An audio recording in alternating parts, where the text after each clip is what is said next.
So, Josh, in your opinion, what makes a good friend? Okay, I consider that a very profound question because part of what makes a good friend is how you feel about a person. It's not an intellectual pursuit, you know. If you feel comfortable, so if you feel comfortable with someone, then you look at it a little further. But I feel that I wanted to say something a little bit more than just the one word, because it takes a lot of components to make a good friend.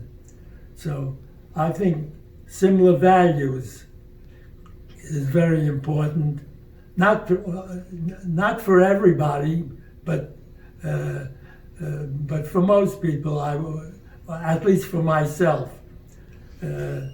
Coming from a similar culture, you know, I'm Sephardic, he's Ashkenazi Jew, you know, but the cultures are Judaism, and the cultures are pretty similar, and I feel comfortable with somebody that way. That's why I came here, because I wanted to be in a Jewish environment. I think another component of friendship is having an agreeable personality. He's very agreeable. We can settle things. You know, we haven't had any problems. He's friendly. You know, somebody's got to be friendly, and moderate in outlook, a sense of humor. I have that. Someone you feel comfortable with. Someone you admire. You know, I admire George for the way he accepts old age and the way he keeps himself going. You know, I like that. At our age, it's important that you with someone like that. So that's just a few of the things that go into agreeable personality. But I emphasize it's like a hand in a glove. You meet somebody, and all these things come together in the non-intellectual way, you know. So that's what I thought.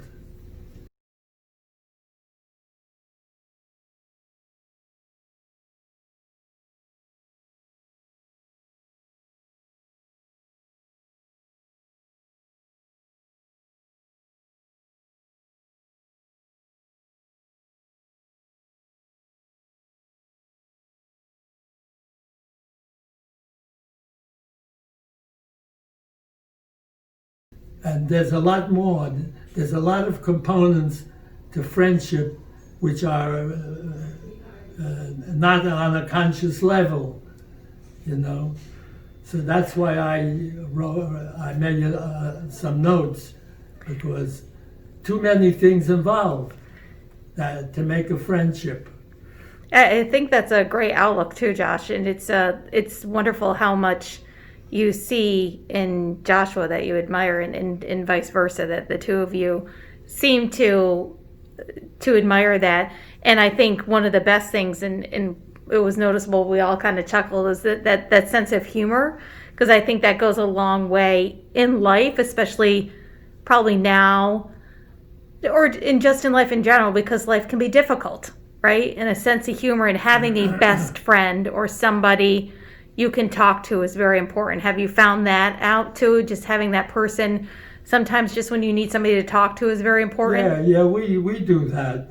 Yeah. You know, we don't make a big deal out of it, but we do confide in each other to some degree. We tell each other our troubles. But I don't think men form the same kind of relationships as women do.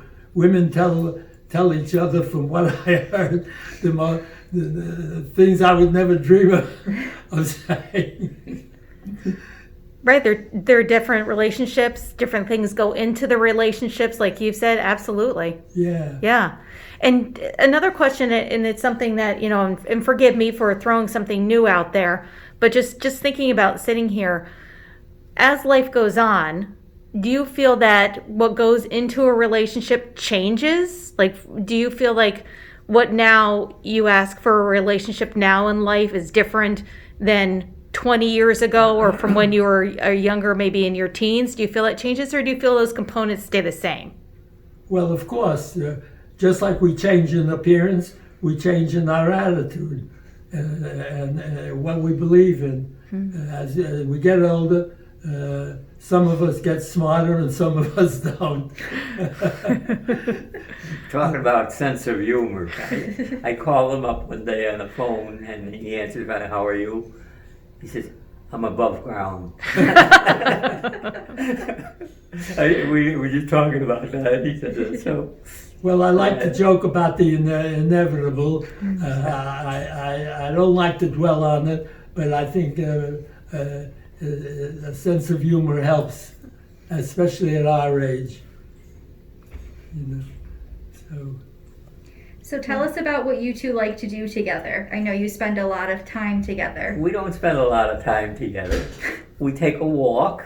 He gets up. "You want to go for a walk?" "Okay." That, okay, too. Yeah, and we talk a little bit as we walk. Yeah. I've always found that when I have a problem on my mind, that from the time I was very young, I found myself taking a walk, So I determined that that must be something that I need.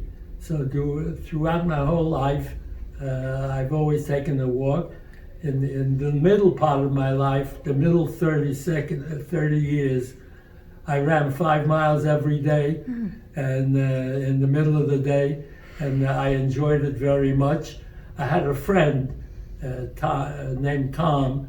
We both ducked out at lunchtime, and we go run 5 miles, come back, take a shower, and go back to work. And surprisingly, we didn't feel tired. We felt lightheaded a little bit. We felt our memory was much better. Everything was much better, and I loved that. That was part of the fact that I started walking. And then later in life, when I couldn't run 5 miles, I don't expect that at my age I'd be able to run 5 miles anymore. But I continued walking. It was just a habit. And also, I learned to be friendly with people. I said. One of my values is if you see somebody